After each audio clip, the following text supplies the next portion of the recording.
Hello guys, welcome back to my channel.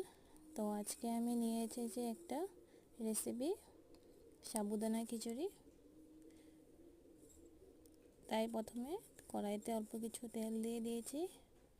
তেল দিয়ে তারপরে সামান্য পরিমাণে কালো জিরে দিয়ে দিলাম। তারপরে হলো জিরে দিয়ে নাড়িয়ে চাড়িয়ে তারপরে দিয়ে দিলাম আগে থেকে কেটে রাখা আলু আর কিছু গাজর কেটে রেখেছি আগে। তোমাদের যা যা পছন্দের সবজি তোমরা দিতে পারবে।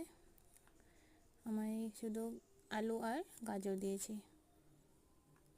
আলু আর গাজরগুলোকে দিয়ে ভালোভাবে নেড়ে চেড়ে অল্প কিছু সামান্য পরিমাণে লবণ দিয়ে রেখেছি।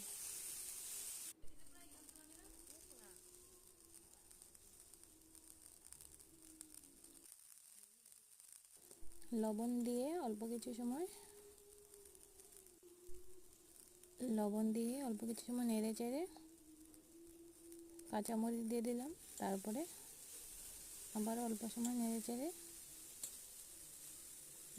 অল্প সময় তারপরে এটাকে কিছু সময়ের জন্য একটু ঢেকে দিয়ে দিলাম।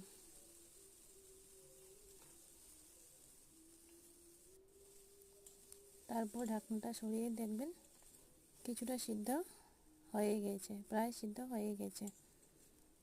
তারপরে এটাকে অল্প কিছু ফাঁক করে আলুটাকে এখানে 1 চামচ তেল দিয়ে দিয়েছি।